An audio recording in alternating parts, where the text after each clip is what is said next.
Good morning, homies, homegirls, and home owners. This is $7.30, where you get my 2 cents for every day for free. Actually, I'm just doing this every week, so I'm kind of padding my stats there with the name. But eventually, maybe I'll do it every day. I don't know. Drop it in the comments if you want to see that. But yeah, I wanted to start a little podcast just for lack of a better journal. I realized I like talking and hearing myself talk a lot more than I do writing and watching myself write. So decided to start a podcast. If anything else, this is a fun way to record some thoughts, things going on in my life, things going on in the world, for my future posterity and for my neighbors, friends. Just see what's on my mind. So yeah, we'll dive into what's going on in my life, what's going on in the news, and then I also want to spend some time talking about some of the ideas I've had, either business ideas or policies, I don't know, thoughts I've had about ways the world could be better. My wife's been telling me that I need to record it in some way all my ideas for fixing and saving the world. So this is it. So today we're going to be talking a little bit about smart homes and how our 6-year-old apartment has just become a smart home. What? We're going to be talking about IBM and the whole Ring Flock partnership dealio, and a little bit about AI and data centers, which I feel like has been kind of a hot topic these days. And last but not least, we're going to talk about kindness. What? Okay, so let's just dive in. This week in my life, just as kind of a background, my life is not super exciting and crazy, and I think that's great. I have a beautiful wife, a beautiful daughter. I have a great job. I'm getting an education here at Brigham Young University. Shout out to the Harold B. Lee Library for furnishing this lovely podcast room where I'm recording. And life's great. So there's not anything huge to talk about here, but I figured I'd talk about some of the little things that have been kind of fun for us. So, big one this week. We live in a pretty old apartment. It's got to be at least 60 years old, and it's not super well taken care of. But despite that, we turned our home into a smart home, kind of. Actually, what happened is I just bought some LED bulbs for our house. We bought some of the Wi-Fi ones so you can control them on your phone, and I gotta say, this has been a game changer. So one thing that's really hard is getting up in the morning, especially during the winter. We have the alarm go off, and another alarm goes off, and the other one goes off, And I don't know, it's just it's hard to get up, stay in your cozy bed. So one thing that we've done on our smart lights is I have them set up so that 10 minutes before our alarm goes off, they start fading the light in just a little bit, getting a little lighter.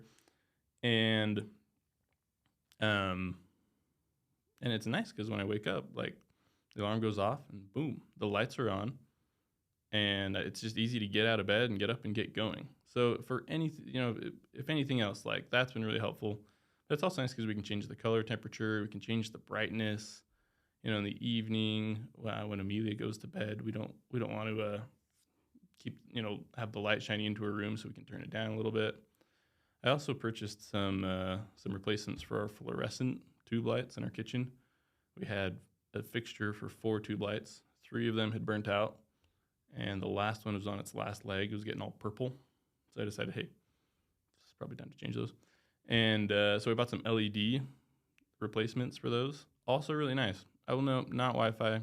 Can't do a dance party in the kitchen. But it's amazing. Our food looks good all of a sudden. All of our snacks look tastier than ever. So yeah, big shout out for LED light bulbs.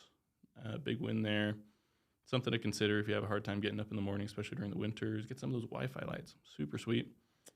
Another little fun bit of news. I've been doing weekly disc golf meets with some of my friends from church and from high school and stuff. We just get together at a local disc golf course, hook some discs, throw it down. I don't know as much to say there other than that's just been really fun. That's been a really good way to connect with people, make new friends, and kind of get people out. And I've gotten to interact with people I don't know that well in my ward and my church. And it's just been a good experience. I was hesitant to do it, but I'm so glad I did. So yeah, I don't know as much to say there. If you ever want to come, drop a comment below, shoot me a message, and let's go throw some discs. I'm in Provo. Provo, Utah. And then last little thing this week, I'm in a family history class, which has been pretty cool, pretty fun. I like to think that I know a thing or two about family search and doing my family history. Turns out I don't. But anyway, one of the assignments of this class is to do a research report on one of your ancestors. So I'm doing mine on Scott Webb, who is my great great grandpa, all paternal, my dad's dad, I think. And the reason I chose that is there's two reasons. Firstly, my middle name's Scott, which is named after him. It's kind of cool. And then also, there's just not a lot out there about him. He lived when he died pretty young. He was only, I think, 48 when he died. Wasn't super old, 38 maybe. And there's not a lot of sources. There's not a lot of attachments or memories for him in Family Search. So I wanted to see if I could chase down some other sources, some more information about him. One of the assignments for this report is to do an interview with somebody that might know something about him. In Scott's case, he died in 1914, so there's not anybody that I know living that knew him, which makes that a little challenging. But I did call my grandma, who was married to his grandson, and that was really cool to chat with her and talk about Scott, talk about mostly his family and his kids. It was there's a lot there that I didn't know that I couldn't really have known from just Family Search. So that was really fun to chat with her and kind of get to know my ancestors a little bit and get to know their story, and also just to talk to my grandma. Grandmas are the best for the most part. I don't know your grandma, but my grandma's awesome. She's sweet, she's kind. She's always happy to chat with me. So that was just really sweet. That was a highlight of the week, was chatting with my grandma. So go talk to your grandma. Yeah, go get it. Yeah, so those were some fun things in my life going on this week. We can pivot over to this week in the news. Actually, so pretty juicy week in the news. I listened to another podcast. It's called T-Boy, the best one yet, Nick and Jack. And they cover business news, and they cover kind of some interesting hot stories, companies that are doing well, companies that aren't doing well, kind of controversy in business. Super cool. I love their podcast. And I love kind of reading the news, hearing news stories. So I wanted to cover maybe a couple stories that I thought were pretty interesting from this week. Just in the last couple of days, the first one is IBM has announced that they're going to be tripling entry-level hiring, specifically in the age of AI. They're targeting new developers, students that are familiar with AI, and so that's kind of pretty cool, especially when you consider Amazon recently announced, I think, 16,000 corporate layoffs after a huge round a couple months ago. Other major companies like Meta are dropping people like flies, and yet IBM is here switching it up, tripling their entry-level hiring. So what's to know there? You gotta wonder what's up there. I think this is a pretty cool story because I think IBM gets it. When I think about the whole AI boom, you hear about a lot of companies that are laying people off, thinking they can replace people with AI. And to be fair, there's some things that AI excels at, and that maybe we don't need people doing. But moreover, I think what companies fail to recognize is the huge opportunity afforded by these new tools, and I think IBM gets it. And here's why. If you think about a new tool, regardless of if it's AI or a coffee, I don't know, some new tool in your business that doubles the throughput of every worker you have. You could think, okay, I can cut my workforce in half, save a lot of money, and get the same amount done. And that's an option, and that'll, maybe work, right? But if I were a business owner, especially in a really competitive business like technology and computers like IBM is in, my thought process would be, hey, if we can double throughput, let's hire more people and just crank out cool stuff. And to me, that's what I think is going on here, is that they see the opportunity, see that there's a lot of young, smart people with a lot of capability, and they're making an effort to harness that. And I think that's really cool. I think that's really admirable, especially with a lot of economic uncertainty, a lot of companies looking to fire or drop people. I think that's a really neat move, and I think that's really exciting. And to me, it seems pretty clear that IBM is going to be rewarded for that, and they're going to do well because of that. Whereas other companies like Amazon, Meta, I think they'll find that dropping people from their company, dropping their their payroll, I think it'll prove to be a mistake. Another big piece of news for those of you that watched the Super Bowl, there was a commercial from Ring Camera touting a super cool AI search party feature, and they said they're going to team up with Flock Camera. So for those that don't know, Flock Camera or Flock Security, Flock Safety, I think is the official name, is a company that makes surveillance cameras. They make cameras that can track license plates, cameras that can track parking lots. They're most famous for their automated license plate readers, and there's a lot of controversy, out there about if that's safe, if that's ethical, and then of course Ring Camera is the king of the doorbell cam. Enough said. And anyway, so in the Super Bowl, they announced that they were going to partner with Flock Safety to use AI to track kids, dogs, and other things that get lost. And in my mind, I'm like, that's a cool feature, right? If my dog goes missing, I have no clue where to look. It'd be nice if we can harness the help of everybody's nearby cameras to find my dog. I don't think it's too different from calling up my neighbors and saying, "Hey, have you seen Ralphie?" Or, I don't know. We don't have a dog. We're not dog people. But I think it's a cool feature. I think it's a good idea. But there's a lot of people that really, really don't like Flock Safety and really don't like Ring because of this. And so Ring actually announced just a couple days ago that after the backlash from that Super Bowl commercial touting that partnership, they've canceled their partnership with Flock, which is pretty wild in my mind. So I mean, I could talk for quite a while about my thoughts on surveillance and cameras. In short, I really don't think it's as big an issue, an invasion of privacy as people think it is. But maybe we'll get into that another time. Drop a comment below if you want to hear my thoughts on that. But I think the real kind of big takeaway here is that the people have spoken. Is that regardless of whether or not these cameras work well, there is evidence that they can help deter and reduce crime in suburban and urban areas. Despite that, ultimately the decision of whether or not we have these kind of surveillance cameras is up to the people, and the people have spoken, made it pretty clear that they don't like this idea of being able to track people and use other cameras to help find things. So again, another interesting development there. I think there's a lot of nuance to that. I think there's a whole ton that I could talk about, but I think it's pretty interesting that after that Super Bowl commercial, Ring shut down the whole partnership with Flock.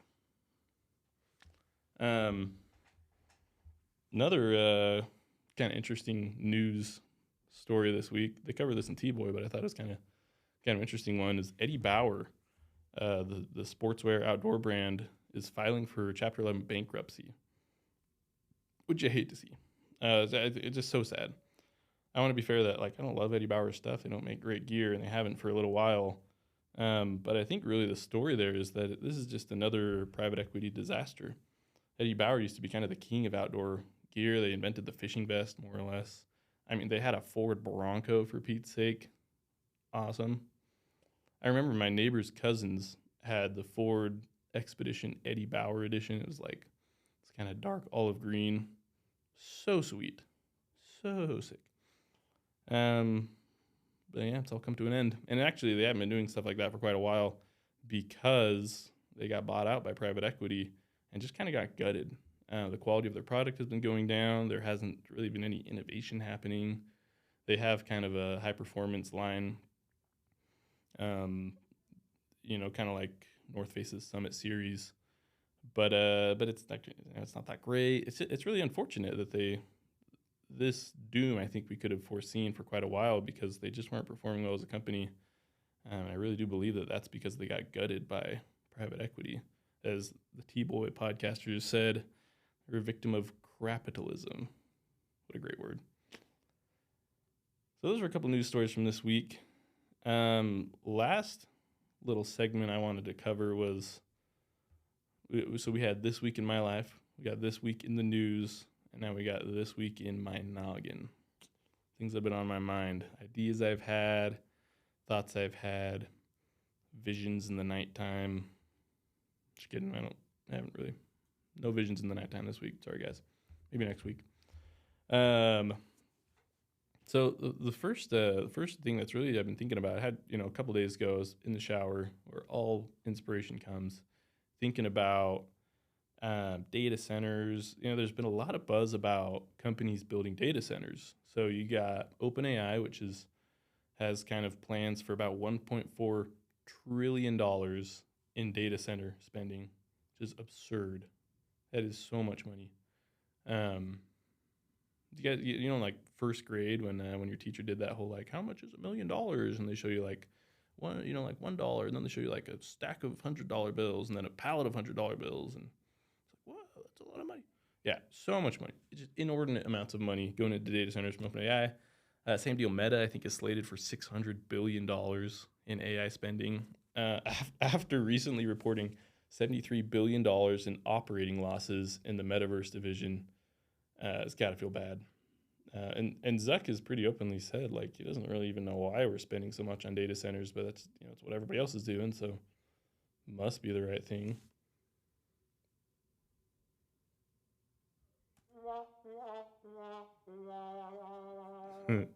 um, so and same with Google. They're going gung ho on AI data centers. Just a lot, so much power, water, stuff consumed. And I've been thinking about it. I think that's the wrong move. I think that the whole like data center business model of company owning the data centers and everybody kind of coming to them for AI help, for lack of a better word, I think it's going to be a failing business model. I think these companies will realize that was a mistake, and here's why. I think the company that's really going to win in the AI boom is the company that can enable individuals and people to have their own personal data center. So, and we've seen this before, right? Talk about in the 70s, you have Hewlett Packard, IBM, all these big companies making computers and talking the talk about, computers for business. And then Apple shows up on the scene and is like, hey, we're going to make personal computers. And HP laughs them to scorn. And, every engineer under the sun is like, that's ridiculous. Why would anybody want a computer in their home? And here we are. We have computers in our pockets, computers in our ears, everywhere, right? Just amazing how far the personal computers come. And I think that's the future for AI, is I think if individuals can have their own personal data center at home. And I think the company there's a huge Apple opportunity in the market right now. I think the company that can enable individuals, non-techie people, to have their own personal little server in their home for using ChatGPT, using Nano Banana, some of these AI, these generative models. I think the company that can enable individuals to do that is going to be the winner of the AI boom, or the AI bubble, some might call it. And it just makes sense, right? Like if you think about computing in the 70s, if you were to say now that instead of everybody owning their own computers, that they have to go to a company to do any sort of computing, any sort of gaming, watching videos, you get laughed to scorn. That just doesn't make sense. That's such an impractical business model, right? It's the same way. Like if I could have my own little server at home where I have language models hosted, I have image generation models hosted, and I have VLA models for when I own a little humanoid robot to do my dishes, things like that. That just makes sense. You could think like, oh, and really, I think the company that'll win is that makes it easy, because you can do that right now. Like I could build my own little server, I could install DeepSeek's latest model, I could get it, just pound through training data, whatever I need to. There's a lot of open source models out there. I could do this at home, but it's a lot of work, and there's a lot of ways that it can go wrong. I think the company that will win is the one that makes it easy for individuals. Like you can imagine like an AI app store, right? Like download DeepSeek or download Nano Banana. How cool would that be, right? I think that's where we're going. I just don't think that the data center model is very practical. Now that said, the companies that are spending billions and trillions on AI data centers, I don't think they're gonna like the idea of a personal data center, right? Like the PDC, I named it here. when the PDC takes off, I want you guys to come back here and say you did it.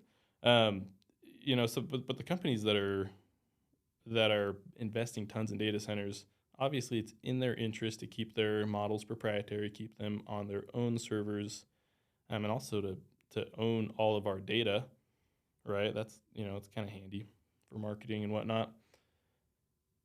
So I think that'll be a hiccup for the development of kind of the personal data center, but I think that's where AI is going. I think that's the future for how we use AI in our life. Another thing I was thinking about was another smaller opportunity, a lot more short term, is an app, a software that could help individuals learn other softwares. I'm thinking about, so I work at a company. I'm a mechanical engineer, and we do a lot of CAD, and I use Creo, which is a pretty archaic, not archaic, but I don't know, it's kind of rough on the palette. Like I've used SolidWorks, I've used Onshape, I've used SketchUp for Pete's sake, and Creo is just a little rough, just hard to use sometimes. Its other integrations like cabling and welding are even worse. And there's like one guy on our team who knows Creo super well. He's the expert, and so anytime any of us have questions, it's always like, "Oh, go to Jason. Jason, save me, help me." Right? What if there was an AI app on your computer that knew Creo or knew Lightroom or knew some of these other difficult softwares really well, and it could help you? That would be so cool, right? You say, "Hey, I got this cyclical reference issue going on in my model. Please help." And then it shows on the screen like, "Oh, click here, click here. This is why this works." You guys know like those tutorials for a new app where it has you click through things and it's a huge pain, right? And you just wish you could skip it, and sometimes you can.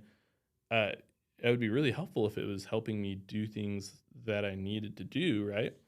Um, so I think that'd be a cool app, right? Somebody go make that. Somebody, like that'd be sweet. Is an app where you train a model on super users, people that know the software really well, on their use, and you have them explain what they're doing or answer questions, right? And then you build a model after that, and it can help people with their software on the fly. I think this would work really well too because there's a lot of businesses that rely heavily on these softwares, like Creo, like Adobe Lightroom, After Effects, all of these different softwares, and they're hard to use. There's a lot of little nuances and stuff. So I think if you could have an AI software that you could offer to companies, say, "Hey, I'll help all of your people use this software if you give me some training data," I think that'd be a pretty snazzy deal. Super cool. Okay, last thing on my mind this week has been the importance of kindness. I'd like to think that I'm a pretty kind person. I don't say mean things to people's face. I don't punch people. It's not cool. But I don't know. I realized lately that like I can sometimes be a little rude or inconsiderate of others. And so I've been trying to be more kind. I've been praying to the Lord that I can be a more kind person. And you know what? It's worked. It's awesome. And it's funny how like big an impact that has on your days. So a big one for me is like road rage. I'm not honking at people and cussing people out, but I get kind of frustrated when somebody's going, like 68 in the HOV lane on I-15. Like come on. See, it's coming out, the road rage, right? But I've had help this week from the Lord to be more patient with people and drive a little slower and to be okay if people cut me off. And it's crazy because my commute time to work hasn't changed. Surprise. I'm not getting anywhere any slower, but I feel better. I'm happier. I'm less grumpy. It's easier to be friendly and kind to people. So I don't know that there's anything special or nuanced to learn there other than that. Like, hey, it's good to be kind. Be a nice person. You'll be happy that you did. So, thank you for joining me on this epic podcast. Ooh, I got to use this soundboard more. So I'm in BYU's, the library has a podcast room. Oh, that's a long pause. Jeez. And it's like fully furnished. Got this nifty little Rodecaster Pro 2 soundboard. and it's got all these sound effects. Right. Or yeah, like that guy. I gotta use those more. Remind me to do that next time. Anyway, guys, that's all that I got for you today. Have a lovely day. Remember, the Lord loves you. Be good. Choose the right, and we will see you next time. I gotta get some music going. This is feels dry, like old bread in here.